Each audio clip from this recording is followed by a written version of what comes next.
the heart of this nation, under skies so blue, there's a spirit that's stirring, values strong and true. from the mountains to the prairies, from the cities to the sea, we stand for liberty, for faith and family. We're diving deep into the heart of what we believe. So you might have seen like these headlines, all over the place about something called Liberation Day, and President Trump announcing like all these new tariffs and stuff. One of them hitting the UK, and we really need to like dive straight into this because what was announced could really like significantly impact you. You know what I mean? It really could. Yeah. This isn't just like some kind of abstract policy or anything like that. It's something that will have tangible, real-world effects, and that's what we want to unpack today. Okay, so in this deep dive, we're using reporting from LBC, and we're aiming to get a clear grasp of what tariffs actually even are, what this whole like Liberation Day thing even means, and specifically like how that new 10% tariff on stuff coming in from the UK, how that could affect, things. And we're going to try to like cut through all the economic jargon, and get right to the core of what you need to know. So like first off, what even are tariffs? Basically, at like the most basic level, a tariff is a tax. That's put on goods when they come into a country, like they're imported. Now, a key point here, and the reporting makes this clear, is who initially pays this tax. Okay. So when President Trump, announces these tariffs on all these imported goods, the immediate responsibility for actually paying that falls on the U.S. company that's bringing those goods in. Okay, so it's not the company in the UK like shipping the goods that pays the U.S. government directly. It's like the American importer who gets the bill. Interesting. So then, like, what's the point? What are they trying to achieve by putting these tariffs in place? So the main goals are usually like twofold, Mm-hmm. and the reporting touches on both. First, tariffs are supposed to like protect domestic industries. The idea is that if you make imported goods more expensive, then products made in the U.S. look better, price-wise. And then, in theory at least, that encourages consumers and businesses in America to choose stuff that's made locally here, which would then boost manufacturing here and create jobs. And the second thing is it's meant to kind of like encourage people to buy American. Okay, yeah, that makes sense, I guess. Like an economic strategy, protect your own. Yeah. But when they actually put these tariffs in place, what actually happens? Well, the most likely outcome, and again, the LBC report highlights this, is that American businesses importing goods that are subject to these tariffs, their costs are going to go up. And to deal with that, those increased expenses, they're most likely going to raise the prices of what they're selling. And in the end, who ends up actually paying for those price increases? It's usually you, the consumer in the U.S. So you might see like prices increasing on a bunch of different stuff. Right. Yeah, that's an important point. Even though it's the importer who pays first, those costs get passed on to the consumer. And it's not just about the American consumer, is it? I mean, what kind of impact do these tariffs have on the global economy? That's right. It's a much wider issue. As the report indicates, these tariffs can actually have a damaging effect on, global economies. If goods from companies in other countries suddenly become a lot more expensive for American consumers because of these tariffs, then those foreign businesses are probably going to see a drop in their sales to the U.S., which can then have a knock-on effect on their own economies back home. Okay, so we've got a good idea of how tariffs work now. Let's get into this Liberation Day announcement from President Trump. I mean, it's a pretty dramatic name. What's the thinking behind that? Well, the White House called it one of the most important days in American history, so they're definitely trying to make a big deal out of it. The important thing to remember here is that these tariffs are being framed as a kind of reciprocity. Basically, the U.S. is saying that it's only doing this because other countries have already put tariffs on American goods. This whole tit-for-tat approach can actually lead to long periods of economic instability and end up hurting everyone involved. Like back in the Great Depression, you had the Smoot-Hawley Tariff Act. It was a similar kind of protectionist move, and it ended up having devastating consequences globally. So they're saying it's a response then? Like they're just trying to level the playing field? Yeah, that's the story they're telling. And President Trump has even hinted that all countries might end up being affected by these tariffs. But he's also said that some countries might get exemptions if they're willing to, make concessions or give the U.S. better trade deals.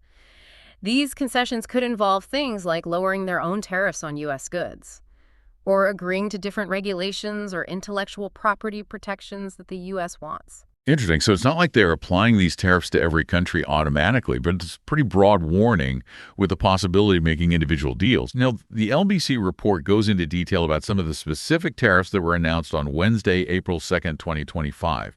Can you run us through some of those, particularly the one that hits the UK? It's interesting to see that these percentages are all so different. Like, is there any reason why Vietnam is getting hit with a 46% tariff while the UK's is only 10%? Anything in the reporting about that? Sure, so the UK is facing a 10% tariff on all the goods it sends to the US. For comparison, some of the other tariffs that were announced include China at 34%, the European Union at 20%, Vietnam's at a pretty hefty 46%, Taiwan at 32%, Japan at 24%, India at 26%, South Korea at 25%.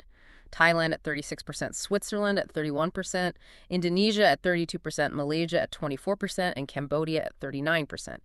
Now, the report doesn't go into detail about why each country has a specific percentage, but generally the level of a tariff can be affected by things like, how unfair existing trade imbalances are seen to be, or how important the industry they're trying to protect is, or maybe how much a country is seen as doing things that harm U.S. economic interests. Wow. So the UK's 10% is actually pretty low compared to some of the others. And President Trump really went all out with his rhetoric on this, didn't he? Oh, yeah, he did.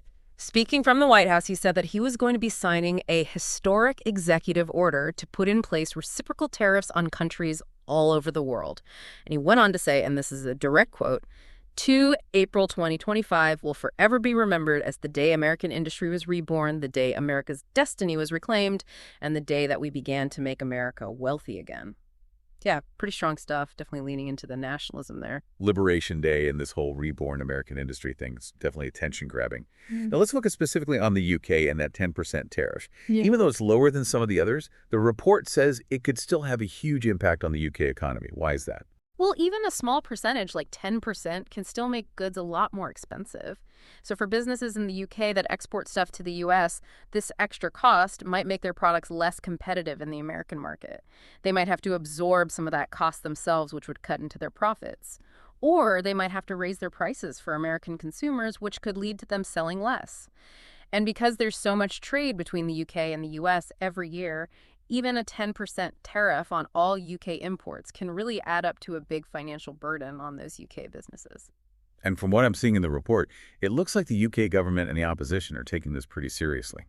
Yeah, they definitely are. Sir Keir Starmer, who's the leader of the opposition, has said that he wouldn't rule out the UK putting its own tariffs on goods coming from the US in retaliation. Of course, if they did that, it could easily escalate into a much bigger trade war, which, as Sir Keir himself pointed out, isn't good for anyone. At the same time, they're really focused on trying to negotiate and secure what they're calling an economic prosperity deal with the U.S. What is this economic prosperity deal all about? And were they hoping it would stop these tariffs from happening in the first place? The main idea behind this deal is to strengthen the economic ties between the two countries.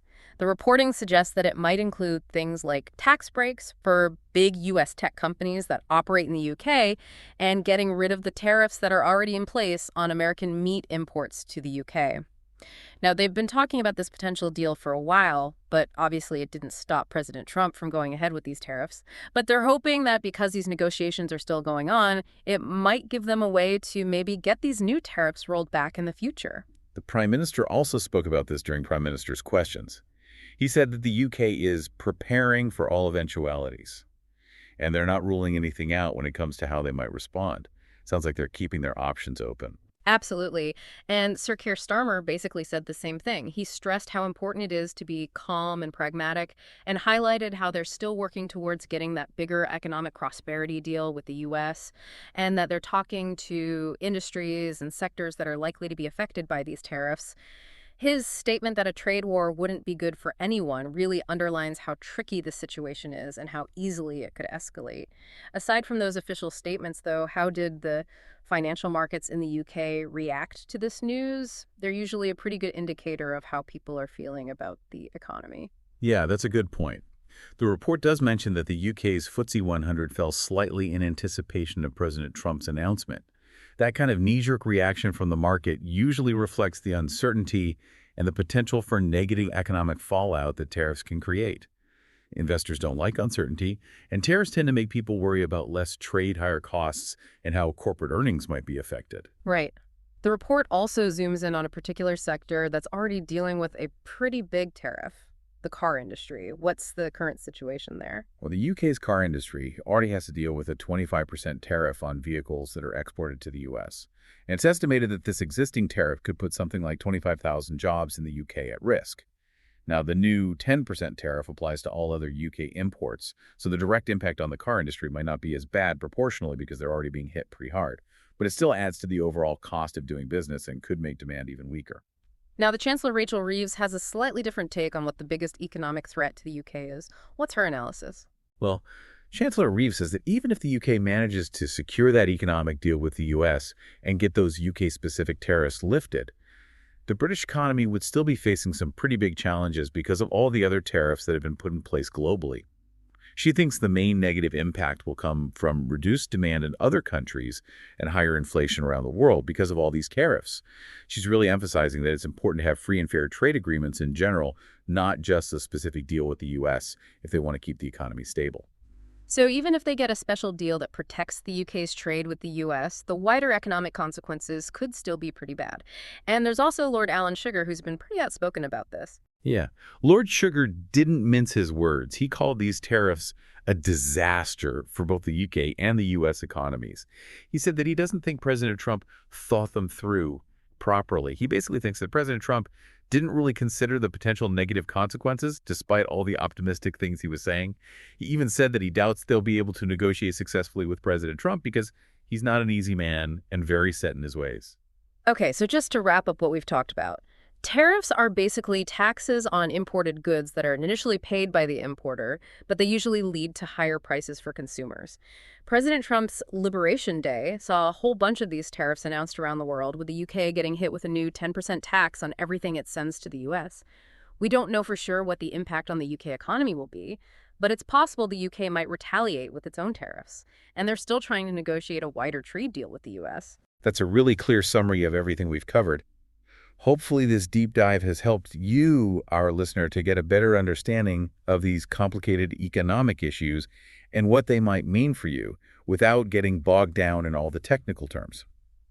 This is a pretty significant development, and it's really important to understand these basic ideas if you want to make sense of what might be happening in the economy. Exactly. If you have a good understanding of what tariffs are, why they're put in place, and what the potential consequences could be, then you're in a much better position to understand economic news and see how it might affect your own finances and the global economy as a whole. So as we finish up this deep dive, here's a final thought for you to think about. We live in a world where all our economies are really interconnected. So how might these reciprocal tariffs, which are supposed to target specific countries, directly end up having a ripple effect that goes way beyond the countries that are directly involved? Could they end up affecting supply chains, consumer prices, and the overall stability of the economy in ways that we don't even realize yet? It's definitely something to keep in mind as we watch how this all plays out. In the heart of this nation, under skies so blue, there's a spirit that's stirring, values strong and true. From the mountains to the prairies, from the cities to the sea, we stand for liberty, for faith and family.